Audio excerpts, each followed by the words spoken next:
That's the thing. Some people think because there's so much bad stuff on the air, well, I can be bad. I can be just as bad as them. There's so many reasons why a show might be terrible. Not all of them come down to the writing. Sometimes you'll have a star, and the star, this is what they want to do, and writers be damned. Sometimes it's coming from the network or the studio. This is what they want, and so they're paying for it.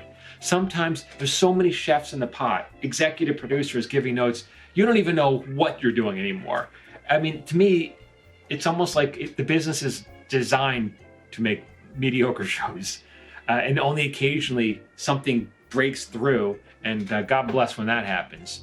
You're listening to Screenwriters Need to Hear This with Michael Jamin.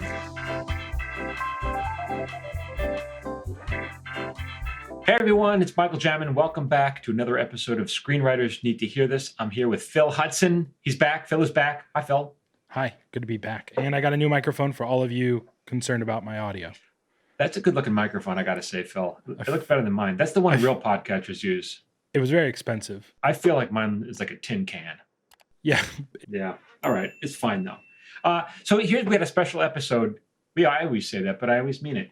Because we've been doing a lot of free webinars, Phil and I have been doing once a month. And so we get a lot of questions.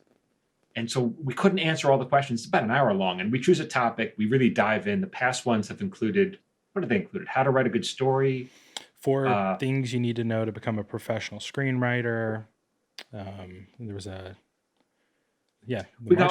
leaving me. We got ones coming up as well, kind of like how to get past industry gatekeepers, how to get your material seen by Hollywood insiders, all this kind of stuff. Each topic, each month it's going to be a different topic. And if you'd like to be invited, you can go to my website, michaeljamin.com, and just sign up for there. We do it once a month, and it's free. Why not? But one thing I've noticed, Phil and I have noticed, is that we do these things. We get a ton of signups, and maybe only a quarter or so of the people actually show up, which is so interesting because it's free. It's not the money. And I know I'm preaching to the choir because anyone who's listening to this podcast is not someone. Is the same kind of person who'd show up to a webinar. So I know I'm preaching to the choir, but I say this because there's so many people who definitely want to make screenwriting a reality. They want to sell their screenplay, but they don't put the work in. If you're not going to show up to a free webinar hosted by a guy who's telling you what you should do, then how are you going to make it? It's just not going to happen, Phil. What are you doing? I 100% agree. And it's interesting, right? But I think it highlights what I've been saying is there are a lot of people who are seamers. I think that's a term we talked about early on in the podcast. Mm-hmm. People who want to seem like they are a screenwriter. So they go to the coffee shop, they have their screenplay open, they talk about their screenplay. It's the same screenplay. They never finish it. They never move on. I can't go do that. I'm working on my screenplay. And they don't show up. This is an opportunity to sit with a working showrunner telling you exactly what you need to do to break in the industry and how to write good stories, all of these things, and they just no-show. But it's like, all right, so you wrote one screenplay, but that's not enough.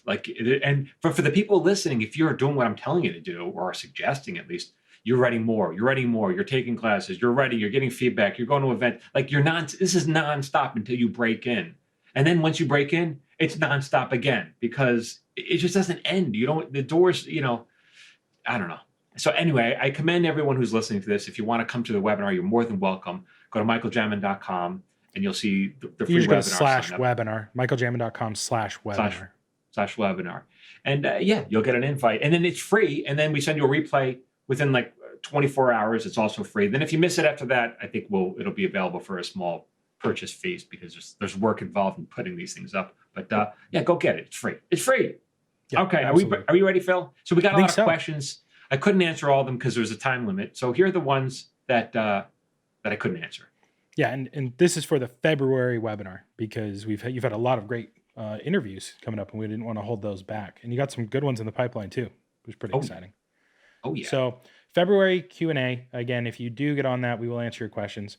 Now, there are some questions that we've answered in previous Q&A, so I'm going to skip some of those. Some of them continue to come up, Michael.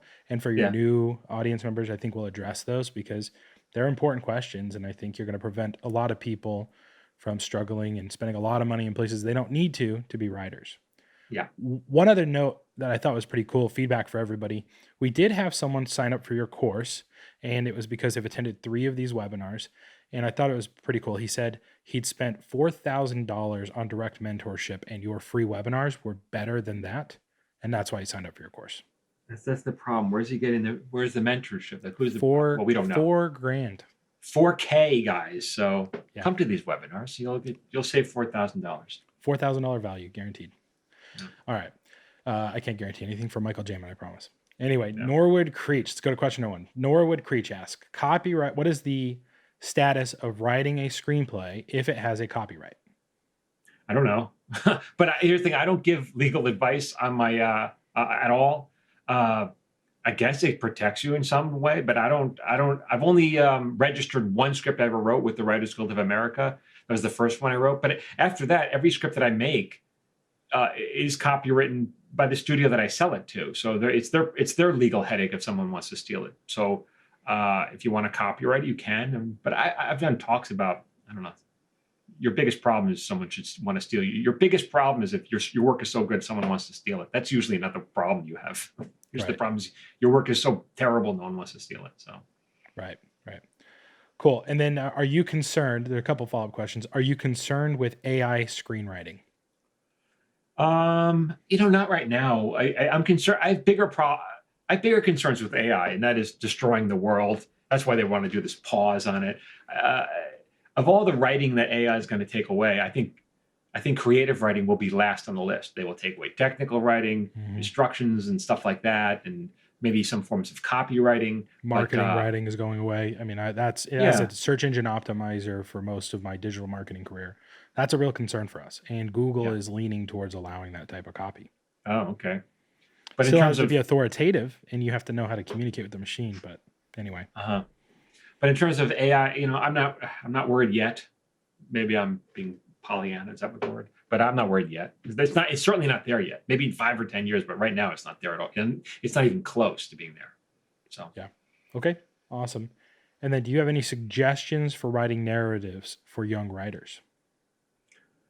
Yeah, I mean, it's the same suggestions for everyone else. I have that free lesson at michaeljamin.com/free. It's the same lesson I would give an older writer. There's no difference. The advantage that older writers have is that I think when you're writing, you need 2 things, and I've said this before, but you need to have something to say and you need to know how to say it. And I teach people how to say it. That's story structure, how to unpack it. And having something to say, unfortunately, that comes with age and wisdom.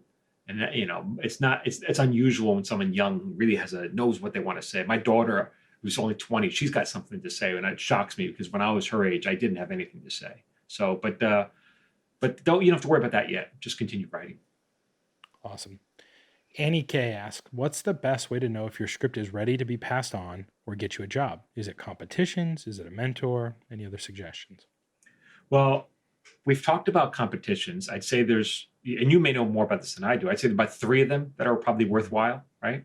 Yeah. And Austin, Nichols, and Sundance. Sundance has different labs. They shifted things a little bit prior to the pandemic where they're doing not just strict screenwriting labs anymore, but they have lots of different things. In fact, I'm attached to a screenplay coming out of Ecuador now because they have a fund working with several fellows and things. And that's, I'm not writing the screenplay or anything. They're just attaching me as a script consultant because I have background there and been in the labs. But those are the only real ones that do anything. I mean, there are some other ones like Big Break, I think is a really good one. That's been on my final draft. And you get to meet people. I hadn't even heard of that. I hadn't even heard of that one. Yeah, so there are some, and we've talked about that in other podcast episodes as well, what the list is. But I can tell you, and we did talk about this a little bit on our webinar this month, a lot of that is a way of funding the rest of the film festival. It's getting the judges to attend. I was working with a guy who ran some film festivals, and he actually had me reading the scripts and giving my opinion and deciding who would get the best. And, I was a student. And that's the problem. I mean, and if people say, well, I placed in you gotta win or come in second or something. I don't think placing, and then they still think it's going to change their life. It rarely does. You still have to continue the hustle. I was going to do another. Go ahead. Well, I was going to do another talk about this. Some woman made a post. She's like, yeah, I placed at all these contests and I still can't get an agent. I'm like, even if you did get an agent, it wouldn't move the needle. You got to do all this yourself. So Mhm. And I'm going to do a whole webinar on that. I did one where we talked about it to some degree, but I'm going to lean into it a little bit more. It's like, no, you're not doing enough. You're not doing Yeah. enough. This is Uh, anecdotal, but someone in the chat in your last webinar said that they had a friend who placed on the blacklist mhm. and they were promised all this industry connection. Nothing happened. They didn't even get a meeting or what? No, nothing came out. Nothing No. came of it. Yeah. So, So and it's not enough. These contests are relatively new. They weren't around when I broke in. But then again, the industry's changed so much, and there are things available now that would help you that weren't available then. Namely, the internet. Namely, making your own stuff on your phone. Namely, like learning so much from people who are around industry. When I broke in '90, well, I got out of college in '92. There was no internet. There was no, how do I get a job? I had to drive out to Hollywood just to meet people to ask the questions. Now you can find out the answers on the internet, you know? So there's way more access now. So it's not, I wouldn't necessarily say it's harder now. It's just different. yeah. And in some ways it's easier. Yeah. And you give out tons of free resources, and most of your Yeah. audience knows this by now, but you got the free lesson, you've got your social media, which is great, at Michael Jamin Writer. There's lots of Yeah. good stuff out there that you put out that just didn't exist before. Yeah. All right. Daniel Ringel asks, what's the ideal job to pay rent and have the time to pursue screenwriting?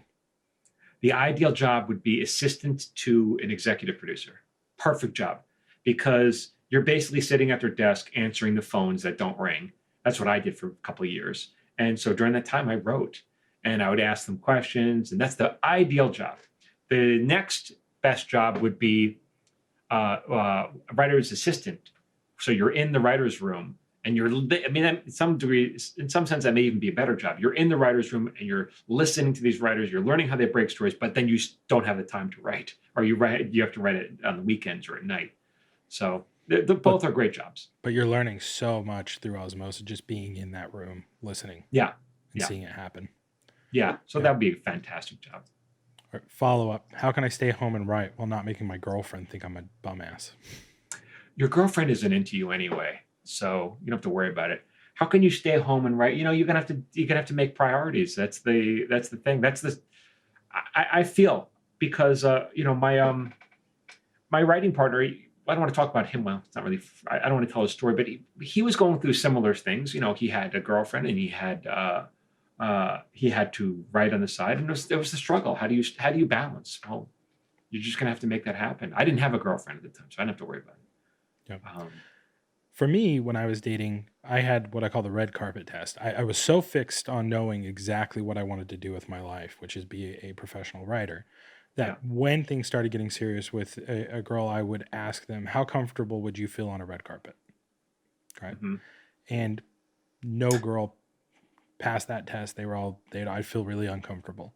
And then I asked my wife, and she said that, and she said, oh, I wouldn't have a problem with that. And she's so supportive of me, like so absolutely supportive of everything I do, that she understands that that's what I want to do. And I also prioritize what she wants, though. It's a give and take and a balance. Yeah. But you just got to find the right relationship, I think, that handles that. Yeah, you're right. And if you're in the wrong one and they don't like you, then resentment's you're both 10 years from now, you're going to resent her. She's going to resent you. So, that's hard advice to hear, but it's important advice. Is oftentimes your relationships, family and romantic, will be the thing that holds you back from achieving your goals. Yeah. My wife, she ran this Twirly Girl, she ran a girls' clothing company. And for 15 years, and I handled all the marketing and I wrote all the commercials. And then when she stopped doing that, she threw herself into helping me doing what I'm doing now. And she was like, I was like, well, thank you for your help. She's, well, you supported me just as much.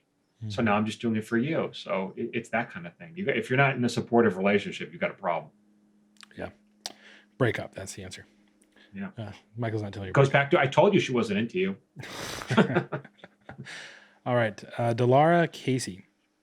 What would you consider a giant following on social media? Isn't requiring somebody to have a car. Oh, and then there's a follow-up question. So let's go with it. What would you consider a giant following? No, I have no freaking idea. I have no idea. And I asked this of my agent, my book agent. I said, hey, how big of a following do I need to have? I don't know. Okay. I don't know. I have no idea. And I asked my, you're going to have to ask a kid. I had I had lunch with my nephew a couple weeks ago, and his friends. They're young kids. They're 20s. They're in college, and we were talking about TikTok. And I told him. He said, "Yeah, we had a visitor, a lecturer come. Guy had a lot of followings. He had like 800,000 followers." I'm like, "Oh, okay. I got it. I got 412," and they thought I meant 412, right? Like 412 followers. Right. And I said, no, 412,000. And they're like, "Oh, that's a lot."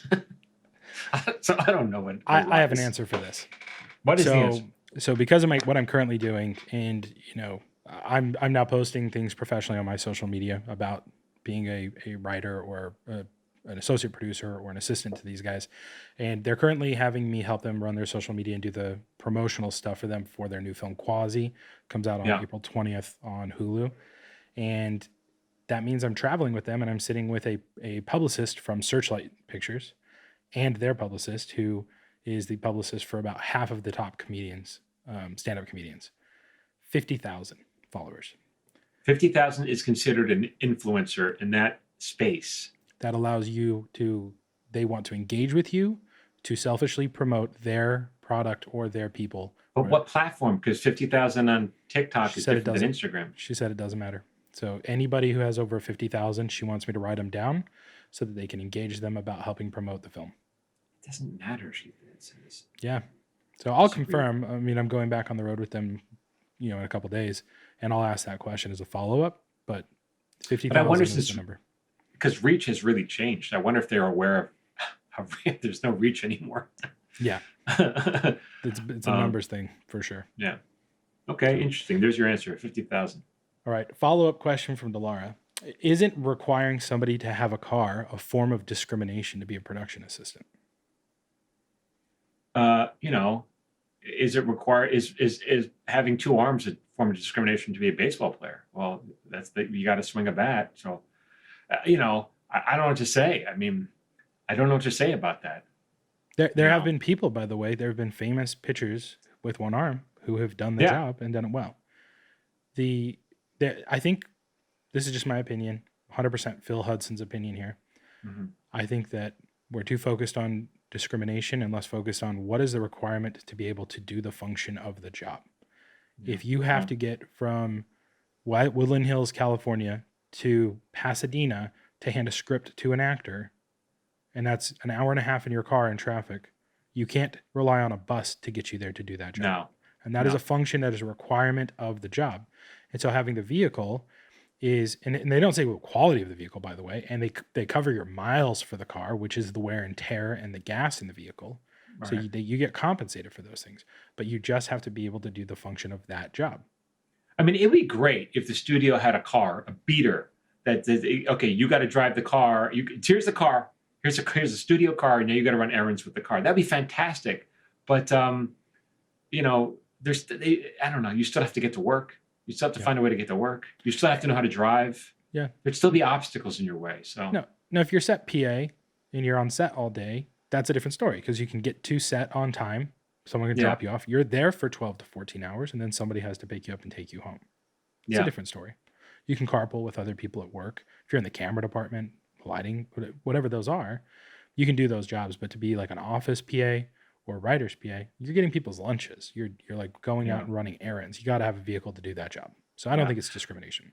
I mean, at the bottom line is, like, people who have some money are always going to have it easier than people who have absolutely no money. Mm-hmm. And so that's just the way it is. Is it fair? No, it's just the way it is. So I don't know. Yep. Until the machines start picking us up and we just get in the car without knowing why. Yeah, maybe that'll happen. That's right. They'll have self-driving cars, and PAs will be out of work. So I don't know. Yep. There you go. They just throw stuff in the back. Yeah. All right. Ariel Allen asks, do you recommend starting with short scripts and just working those before moving to full length? Well, I mean, that's what I do as a TV writer. I write short scripts. They're 22 minutes long. I don't write features. So, and I think writing a short script, a 22-minute script takes much less time than writing a feature. So I recommend, sure. That's why I write.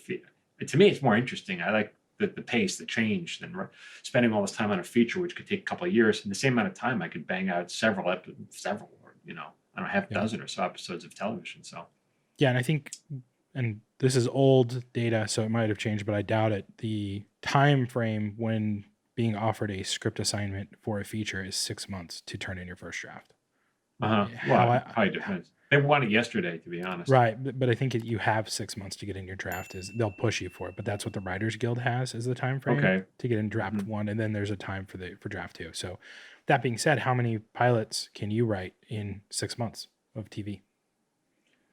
Me personally? You personally, as a professional screenwriter? Oh, I don't know. I mean, I don't try to write that many pilots. We might do one a season. One a year. Because you're a working writer too, so we got to consider that.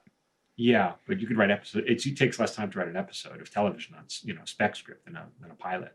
Sure. Okay, another follow-up question. I live in Texas, and I'm nowhere near. Oh, but you know what? Hold on, Phil. One second, though. I want to say, if I find it very hard to tell a compelling story if it's too short, if you don't have enough time, if you're only doing like 5 minutes, if you want to write a short that's a 5-minute short, I would have a hard time telling a compelling story in that amount of time. I think for me, it's like 20 minutes is kind of the sweet spot, maybe 15. But any shorter than that, it's like I don't know. I need time to get the plane up in the air.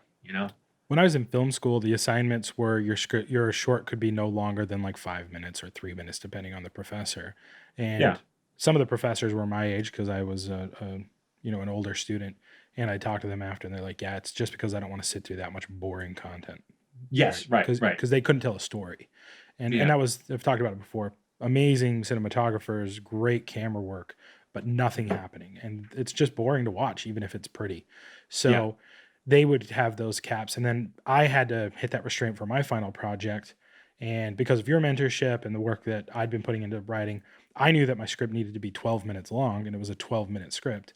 And I cut it down to a 5-minute. And after, my professor in my directing class was like, "Yeah, that story needs to be longer," because there was not enough time to breathe and to fill those moments. And so, it's definitely, and the formatting was very different too. Writing a short, we talked about that all the time as students. Is there's just not a lot of ramp up time to get across the information you need.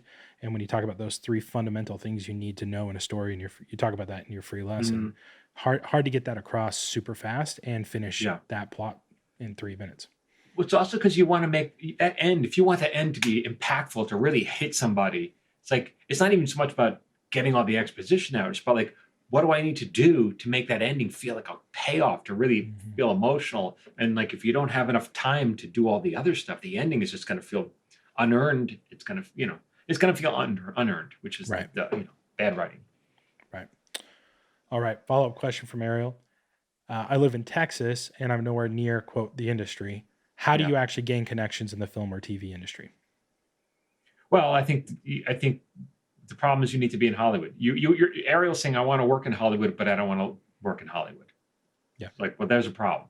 Yeah. And so there is an industry in Texas. There are a lot of filmmakers in Austin, and a lot of people are moving to Austin. But what do you want to do in the industry? And this is the question I have from a lot of people. Would you stay in LA? Why are you in LA? It's because this is where the writing happens. If I could live in another state and do it, I probably would. Taxes are better. A lot of reasons why. Less traffic, less pollution, all those things. But this is where the writing happens. And so this is where I am until I achieve that, or I'm at a level where I can move somewhere else and then, do the job from elsewhere. And I know that's like feature writers at a really high level, like in years in and Academy Awards. It's not something that's, and even they have to come back in for meetings, although maybe with Zoom it's less and less, but they have to, but that's the thing. It's like, I know she doesn't want to leave Texas for whatever reason, because she likes it there. She has friends, family, whatever reason she doesn't want to leave, but there are people who will leave, and those people are going to have a leg up. Those people want it more. No one wants to move away from their friends and family. No one wants to. And so the people who come out here, like yourself, are hungry because they're uncomfortable. They want to make it happen because they've already sacrificed. So those people have an advantage. And to be honest, I think they should, because they've already given up more. They want it more. Yeah. Sacrifice. Yeah. Justin Villa, you mentioned early in your career, you started working under a working writer who helped show you the ropes. How did you approach that relationship? I think this referring to the book Writing for Doe. What's his name? Oh, well, I had Bill Adelson. I had a writing teacher, and he was a retired guy, and he lived in the Pacific Palisades, and he had a class once a week in his dining room, and we all drove there. Um, that would so yeah, I studied under him. But you got to study. You got to. I always felt like you got to study. There were classes offered. I could have taken a class at UCLA Extension or something like that, but I wanted to be sure of who I learned from, and I found a guy. I wanted to learn from the guy who had the job that I wanted, and so he was a retired sitcom writer. Perfect. I didn't want to learn from a professional teacher, which many of them are. Some of them are not, but many of them are. So This is a question later. How did you find him? What did you do to find that? you know what? I heard, I don't remember who told me, but I moved to LA, moved to Hollywood. Now I'm in the circles. Now I'm hanging out. This is where everyone comes here because they want to become a screenwriter or actor or whatever. And so you're meeting people at parties who want the same thing that I want. And then you're talking, and then someone mentioned this guy. He wasn't in the phone book. He wasn't on the internet. There was no internet back then. Someone mentioned his, and then I learned it from someone who I was talking to. This is why people come to Hollywood. And I was like, great, give me his number. And then I went. So I don't remember who told me, but that's how I found out. Did you develop any kind of relationship with him? I think that's Justin's second part of that question. How did you approach that relationship? Or was it really just a teacher-student relationship where you show up, you kind of listen, he dictates down, that kind of thing? Or yeah, I was teacher-student. He told me after reading some stuff that I would never make it as a professional writer. He thought he was doing me a favor because he thought, well, you don't waste your time trying to do this. Do something else with your life. He wasn't trying to be mean. He was trying to do me a favor, but he didn't know me well enough.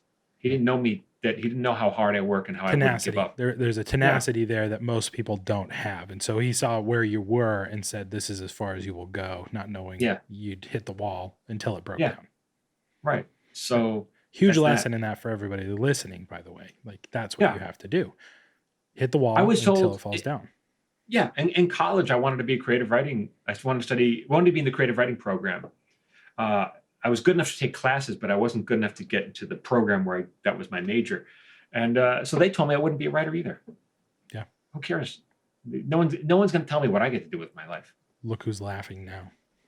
No one's laughing. Not even the audience. Michael doesn't make anybody laugh.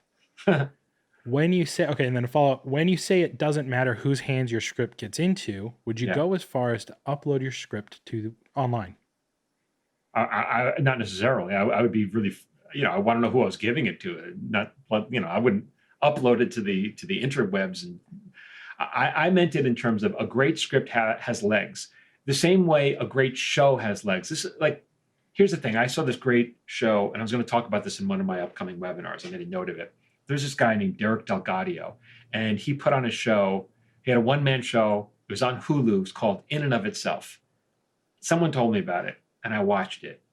And I was blown away. It was so original and so creative. I was blown away. I stopped. And when I was done, let's go back to the beginning. I've never do this. I never go back to the beginning. When I just finished it, let's watch it again. Forget it. But I did that. And then afterwards, I started telling everyone, you got to watch this show. This is amazing. And I was doing it like no one asked me to share it. I was sharing it because I was giving a gift, like, go watch this. This is amazing. You're going to love this. And I would look good in that person's eyes because I was the one who discovered this precious gem that no one else was talking about. I'm the only one this is my little thing, and now I'm giving it to you. And I felt like a gift. And that's what a great script could do. Like, you show it to someone and they're blown away. If they're like, oh, it's okay, nothing's going to happen. But if they're blown away, they will tell people, not because they're trying to help you, but because they're trying to help themselves and make themselves look good to their friends and family. And, look what I just gave you, this great recommendation. You might have literally just equated it to this, but could your audience equate it to finding that show, that water cooler talk, the one everyone wants to talk about and share with their friends? Yeah, right. And it's not like, at the end of the whatever water cooler, White Lotus or whatever's big right now. It's probably not White Lotus anymore, but no one, they wouldn't say, hey, no one says, hey, if you enjoyed the show, please share it with your friends. There was none of that at the end of HBO's episode of White Lotus. It was people loved it and they just went to work the next day. You got to watch this show. Yeah. So what was that moment for you, for the audience? What is that moment for you when you were watching a show and that's the level you want to be at to be a pro? Oh, well, what are you saying? When you get what I'm saying is, for the audience member, think about a time when you watched a show and you felt, this is something I need to go tell Joe about or Mike about. Yeah. that moment, that quality, that's what you're striving for to work at a Yeah. professional level at the upper echelons of Hollywood. Yeah. And when someone has that experience with your script, that is what's going to happen in script format. Yeah, exactly. Though that's when I say give it to. It doesn't matter who you give it to. If you give it to someone and it's amazing, they will give it to someone else, and they're not going to give it to some idiot on the internet that they don't know. They're going to give it to a friend who can help, someone who's further up the ladder. They're just going to pass it along. They give it to someone who knows someone in the industry, and if it's great, it'll start walking because good scripts have legs, and if it's mediocre, it won't. Yeah, I put a script online, but it was also very well documented here on this podcast with you giving me notes that I wrote that script. So there is a paper trail of authority and ownership that goes back to me and logged IP addresses when you download it so that if someone stole it, I feel legally protected enough to do that. And it's of service. And I got great notes from a professional writer, Michael. So it was absolutely worth me doing that. I don't think either of us are suggesting you do that.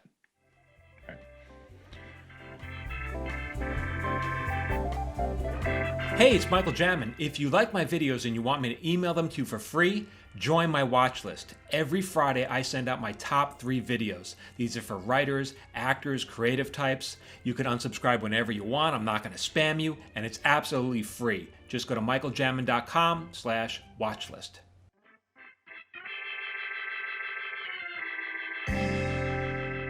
Question you've answered many times before, but continually pops up because everyone focuses on this at first.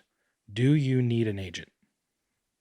Well, you do need an agent to get submitted to a TV show, to get the meeting, to get a pitch meeting. You do need an agent, but an agent is really not going to get you work. Mostly agents field offers. Agent will do the 5% of the work that you can't do. You still have to do 95% of the work. And so, yes, you need an agent, but the agent is not the answer to your problems. And there's a lot you can do without an agent. So. Yep. And you've said before, any script you get when you're staffing a show, those people have come from someone with an agent. And you're still hoping for a good writer out of that batch. Yeah, if I'm staffing a show, let's say I got 36 scripts to read, which is not an exaggeration. All of them come from agents. All of them come from managers. You can't submit to me. I won't touch it. So it all comes through a rep. And of those 36 scripts, maybe only 1 or 2 are any good. So. Yeah. Okay.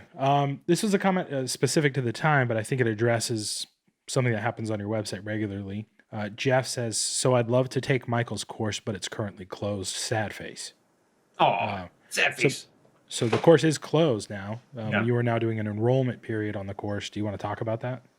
Yeah, so once a month we open it up, and it's brief. It's like 3 days or something, Phil, right? It's like 3 or 4 days, something like that. It's not a lot. A lot of people join, which is great, and a lot of people are getting a lot of value out of it, but we close it down so that we can provide a better experience to those people, because when it's open all the time, it's a little crazy for both of us. Yeah, it was great. Yeah, it's great. So we got an enrollment period. We onboard everybody, shut the door, take a breath, do it again next month. Answer questions in the private group. The people in there help you out, all that stuff. So if you're wondering why the course is closed, here's a hint. Maybe attend the live webinar.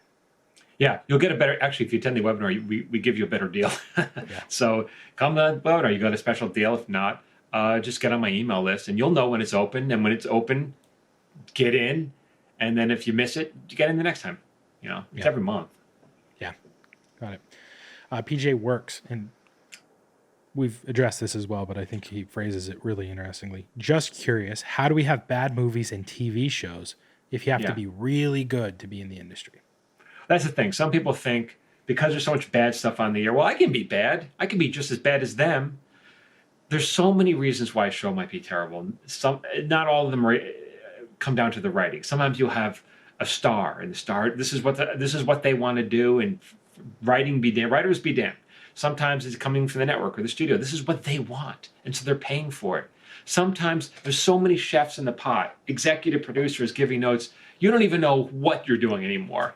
I mean, to me, it's almost like the business is designed to make mediocre shows, and only occasionally something breaks through, and God bless when that happens. But why? Just because this is the business. It's a business. So everyone they're chasing the same thing. I read a book but I think it was Charlie Hawk. He described it as everyone wants to make a hit show. Everyone's in a life raft. And so you have the director, the actor, the writer, the studio executive, the production company, everyone, and everyone's got an oar, and they're paddling as fast as they can. But the raft is circular. And so everyone's paddling, but the raft's just going around in circles because, that's what the problem is. When you have all these, they all want the same thing though, which is to get to the other side, but they're paddling. And so that's what happens. You start spinning around. Yeah. Yeah. Unless you get lucky, it's lightning in a bottle, or you have a really strong showrunner who has enough FU minded to say no. And by the way, that's not me. So it's some people who have the clout. There's a really good book on this called Difficult Men, and it's about the showrunners. Difficult Men Behind the Scenes of a Creative Revolution from The Sopranos by Brett Martin. And it talks about these showrunners who were those guys, and they wrote Mad Men and all these shows that you know and love. And they just had the chops to do the job and the attitude to say no. But the chops were so good, HBO and these companies just let them do their job. Once you start making a successful show, they usually back off. Once they learn to trust the showrunner, they usually back off. But in the beginning, everyone's scared. And the bigger the budget is, the more scared everyone is. J.J. Abrams just had a show canceled on HBO this year. What was it? I can't remember the name of it, but it was like a massive budget. It was like one of the first things Discovery chopped. Like they just cut the budget. Yeah. Well, because they were cutting budgets everywhere. So. No. Two questions, similar, going to combine them. So Shay Mercedes and Leotie Bennett. How do we learn, or how can I practice screenwriting every day when I don't have an idea for a screenplay? And let me combine it with another. Yeah. Bark 435. How can a beginner start to be a screenwriter? What are the first steps? So how do I write if I don't have any ideas? How can I learn to write? And, what are my first steps if I want to be a screenwriter? These feel very new to me. Well, if you don't have an idea, you're screwed. I mean, but you don't have to have a good idea. You don't have to have a great idea. You have to have a good idea. And it's the execution which matters. One of the modules we have in the course, and trying to be one of the most popular ones, is mining your life for stories. How to mine your life, because you all have stories. People I think new writers think that let's create a world and let's create all the characters in this world. I'm like, why bother? Why not just write what you know? And that way if you take the story from your life, you don't have to create a story because it already happened to you. You have to create a character. You're the character. All you got to do is figure out how to unpack the details of the story and that story structure. And that can be learned. That can be taught. That's what we teach. And so that's what I would do. That's what I would do. Start writing what you know. And what you know, there's a misconception. This guy, Paul Gio, he's another writer on the internet, on the social media. And he talked about this the other day, and I was like, he said it perfectly, which is people say write what you know, but they don't really understand what that means. They think, well, that means if you're a plumber, write about plumbing, write about your character as a plumber. No. Write what you know means the internal struggles that you face. So if you are insecure about your education, your character, write about a character who's insecure about that. If you're insecure about your looks, or if you were abandoned as a baby, write about that. I mean, so it doesn't have to be the outside. It's the internal struggle, what you feel on the inside. That's what you know. And The Great Gatsby, which is a great American novel. F. Scott Fitzgerald wrote it, and so that was about a guy who felt poor. He felt poor, and he wanted the girl. He always felt he would never have any self-worth until he was rich, and then he'd be worthy enough to get the girl. As much as he loved the girl, being rich was more important to him because he always had that emptiness. And if you know anything about F. Scott Fitzgerald's background, that was him. That's how he felt. And even when he earned money as a novelist and a screenwriter, he couldn't keep it in his pocket. He had to spend it because that's how he felt. That was how he felt whole on the inside, and that's why he had a drinking problem. That's why he died at the age of 40-something because of alcoholism, because he had that hole. But the character of Great Gatsby's pretty close to him. Yeah.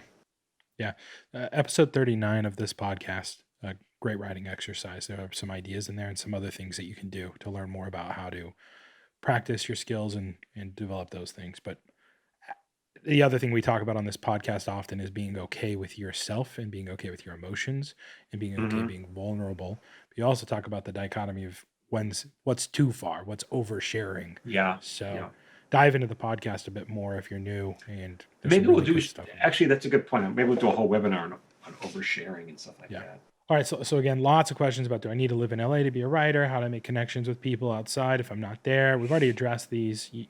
LA is where the writing is, but you can make connections in your area and online. Your screenwriting course is a great place to do that. Mm-hmm. Outside of that, there are Facebook groups, lots of really popular. Yeah, we have Facebook groups. we have a private Facebook group just for the students, and those guys, I gotta say, Phil, because I don't do this. Those guys are they're hitting it hard. They are having table reads. They're having script swaps. Pitch they're sessions. Pitch set. I'm like, what? And like, I'm not in charge of that. They are, and it's because they're freaking focused and they just want to bringing in make it guests. happen. Like they're bringing in guests too. Like one of the writing members, Lori, her husband is a pretty well known writer, and he came in and did a guest pitch session where writers pitched to him, and he gave feedback. Good for him. Yeah, he has famously one of the, I think it's the most valued script sold, and he came in and he did it to help, because that's a student. That's not a connection you or I have. Nope. There's a connection with another student. So like, Yeah. I'm impressed, and that's why we keep it closed. It's like you can't join. We get people every day they want to join. Like no. It's only for students, because I don't want this turning into a cesspool of trolls and idiots like every other screenwriting group on Facebook, where the people are just mean and stupid and awful to each other. It's not what's going on in there. So Yeah, absolutely. Cool. Gary Hampton, what would you say it's beneficial to volunteer to be a writer's assistant or producer's assistant to gain some practical experience? Well, you can't volunteer. I mean, it's a paying position. It's not an internship. And you can't intern anymore because some interns sued, and so no one wants to do that anymore. Right. So it's a paid position. It's not a well-paid position, but so you can't volunteer for it. That being said, personal experience with this, you remember I got a text. I was sitting in my office, and you're like, Phil, there's a PA job on Tacoma FD. Do you want it? It pays horrible, and the work sucks. And I said, I would do that job for free. And you said, right answer. And you told me that's exactly what you did. You volunteered. Isn't that how you got your job? One of your first jobs? Yeah, my first job. This was on a show called Evening Shade. This was a long time ago with Burt Reynolds and who else was in it? Anyway, Mary Lou Henner. But I sent out resumes. I'll work for free. Finally, someone said, "Fine, you want to work for free? You could start tomorrow. We'll give you $300 a week." And I was like, now $300 a week is nothing. But I jumped at it. It's better than free. I jumped at it. Yeah. But it's only because he only offered me the job because I said I'll work for free. You were willing to do it. Yep. Yeah. So you had the desire. Follow-up question: what's the best way to get into a writer's room? And I know that's a crapshoot. The best way is to get in as a writer's assistant. But that's hard. You have to get in. First, you got to start as a PA. And the answer to this, having done basically all of this over the last several years, is bust your butt. Serve. I remember, and I think Sievert's aware now. I remember there was one point where Sievert was like, Phil will burn out. And you were like, no, he won't, because you've known me long enough. But did he say that? I don't remember saying it. There's the level at which I was like putting out in the writer's room. And I remember I overheard that conversation. You're like, not Phil. I appreciate you having my back, but it gets exhausting at a certain level, and you just have to keep putting up. It gets emotionally exhausting too. That's probably that's probably even harder than the physical. It's like, because you're so close, you're 5 inches away from the seat that you want to sit in. You're sitting outside the room. Yeah. Yep. I would literally have to remind myself when I would get overwhelmed with like those thoughts. I'd say, this is the job I would have killed for 2 years ago. This is the job I would have killed for 3 years ago. That's exactly right. That's how I kept going. Right. It's not fun. And a lot of people are like, oh, isn't that beneath you? Like, nothing is beneath me as long as it helps me progress. Nothing. Mm-hmm. Yeah. So, all right. Love Leah Ann Clark. How do you stick to your story when people tell you that it is not sellable because they have not lived through the events? Well, if it's not sellable, I don't know who's telling you it's not sellable. No story is sellable, just to be clear. Even if you pitch it to I've pitched stories. I can't sell that. Why? It's the minute it sells, it's sellable. But If you tell a story authentically and truthfully, that's the only thing you can hope for is to write a great story. That's what I say. If you're going to look for the market, oh, this is what the market's looking for. What's the market looking for? Forget it. That's a moving target. The minute you fire that arrow, the target is gone. It's 2 years old too. It's always changing. It's just like, so, but all you can do as a writer is write a great story. That's the only thing that you have control over, and not worry about selling it. Can you write a great story? And if you can, then it becomes a calling card. People will hire you to write something else. Just focus on writing a great story. Yeah. Another really good piece of advice in the industry is if there's a story that you feel in your soul you need to tell, don't put that one off. Write that one. Yeah, write that one immediately. Right. Yeah. Jeff Rice Studios asks, could you talk about some of the staff management process of show running or being the, quote, captain of the ship, end quote? Well, as the showrunner, no one becomes a comedy writer or even any kind of writer, to even drama writer, because they want to be a manager. That's not why we go into it. If you did, you go into middle management. You get a job in a corporation. So we all do it because we want to be creative. Then you rise to the level where you have your own show or you're running someone's show for them, and now you have to keep everyone motivated. And so the way you keep motivated, is not by shutting people down. You have to lead, but you also have to make them feel like they have a voice. And this is stuff. It's like it doesn't make me comfortable at all. It's not why I went into it anyway. So I was to do this. So, but you have to just be a decent human being, and hopefully, But your job, by the way, is when you're on staff, your job is not to be creative per se. Your job is to give the showrunner what they want, is to help them make their show. Yeah. Awesome. Raven Wisdom. When in a groove, writing a scene, and as happens, life interrupts the flow and you lose the moment, what has helped you to return to that moment or scene and continue that thought? I guess I don't know how long life is putting you on hold, but you should be hopefully you're making time every day, even if it's only 15 minutes we all have 15 minutes, right? I hope. Famously, I think it was Hemingway would stop purposefully mid-sentence so that when he sat down at his computer or his typewriter, he could pick up his thought. And so I think that's something you just have to train out, and it's actually a good thing, because facing a blank page, not knowing where you're going to go next is far worse than reading the last sentence and then continuing typing. Yeah. Okay.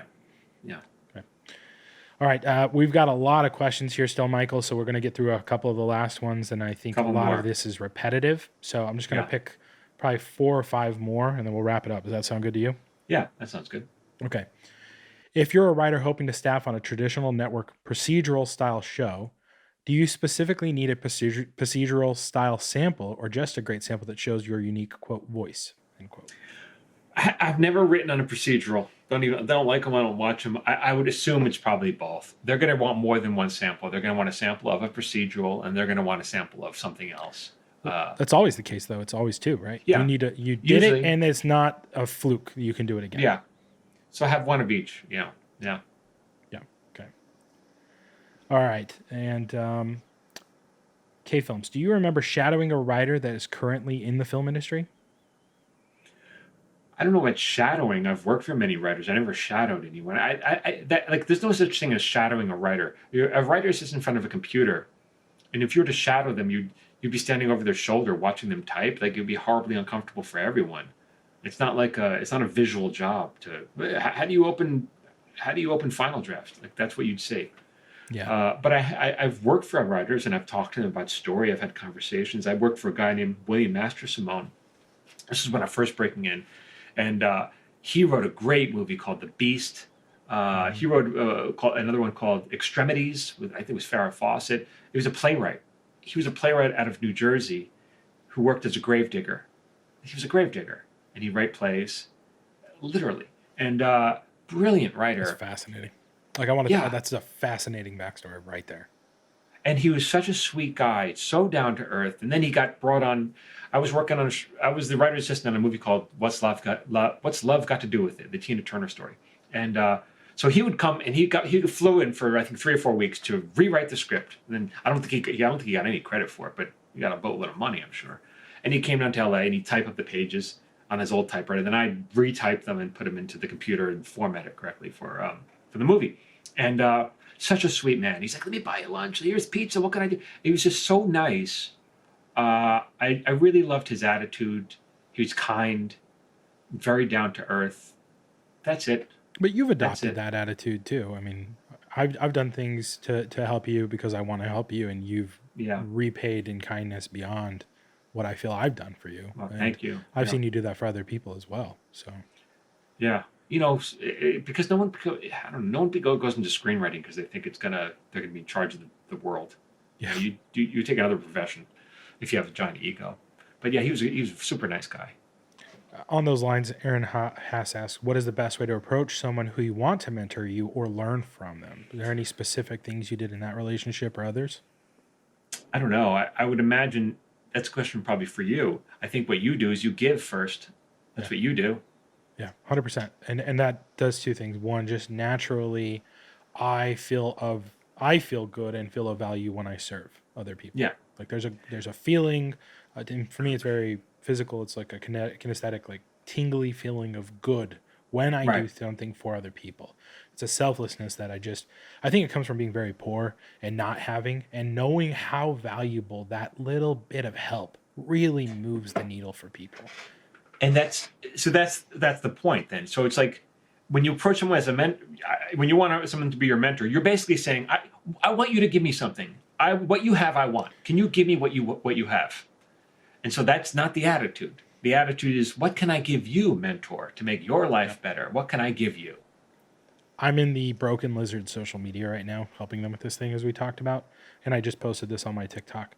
Like every email that comes into that inbox is, here's a script that I've just written. Hey, I want to talk to you about a business opportunity. Hey, here's this thing. There are a lot of fans that comment, but anything industry related is, put me in your next film. Hey, can I be a guest star on your film? Hey, can you get me to the Q&A? Hey, can I sit next to you at the Q&A? It's never, hey, I noticed this thing on your IMDb and I just want to let you know I went ahead and fixed it for you. Thank you so much for what you've done for me. It's ask. And these people, that's all they get. And, I don't know if it's just personal, just me, my personality. I have never approached anyone and just asked for something. That makes me feel really uncomfortable. I've always stopped and asked, what can I do to make that life, you guys? And I it might go back to this specific moment when I was asked to come in and not guest lecture, but just be in a class at a business school because I was managing this deli, this chain of delis. And my friends asked me to go in. And I remember the teacher saying, one of the best questions you can ask in any interview is at the end, they'll ask, do you have any questions? And the mistake is no questions. You should have questions prepared. But the best question you can ask is, in this position, what burdens can I remove from your shoulder? Yeah. Or what can I do to make your life easier is the better way to ask that question. Yeah. And instead of asking that question, think about it, figure it out, and then proactively do it. That's the best approach. Yeah. With zero expectation of return. Yeah. Zero. With zero expectation. If you are doing it for return, that is manipulation and that stinks. Intention has a smell, I think is a term I've heard before. That's right. People can sense that for sure. Cool. Final question here. And I had a good one here. Hopchkiss. Tips for building discipline around working consistently on your spec scripts. I think the problem is this person is losing interest in their own work. They're getting bored by their work. They don't know what the characters should be doing next. And that's hard. And so they're not looking forward to working because they don't know how to. And so I wouldn't, if you suck at it or you don't know how to do it, you're not going to, why would you want to sit down at the typewriter and do more of it? If you don't know what you're doing, it's going to be too hard. It's going to be distasteful. You're going to want to procrastinate. I think the answer is you have to learn how to write. Once you learn how to do it, it doesn't become easy, but at least there's a path. At least you go, okay, I know what to do here when I'm sitting at it. I know what to do. Doing it is hard, but I know what to do at least. Yeah. Ryan Holiday, the author behind the new Stoicism movement that's out, many New York Times bestsellers, he put up on his social media the other day, it was Jim Halvert from The Office on the whiteboard. Yeah. Stop worrying what other people think. They're only thinking about themselves. That's true. Yeah. You gave me that advice. You said, no one cares. You're worried what everyone else thinks about you. The truth is, no one cares because they're just thinking about themselves. Yeah, and that's I believe I took it from Oscar Wilde, who said, You'd worry less about what people think about you if you realized how little they did. Yeah. They're not thinking about you, or they already think you're garbage anyway. So what's the difference to make? So who cares? So get out of your head is the other way. Don't worry about what other people think about you. Yeah. Oh yeah. There's a lot of there's a lot of questions we didn't get to, but for those of you who did attend the February webinar, I went through all these questions, and a lot of these have been answered both on other webinars that we've done, other podcasts that we've done, or some of your social media content. So the content is out there.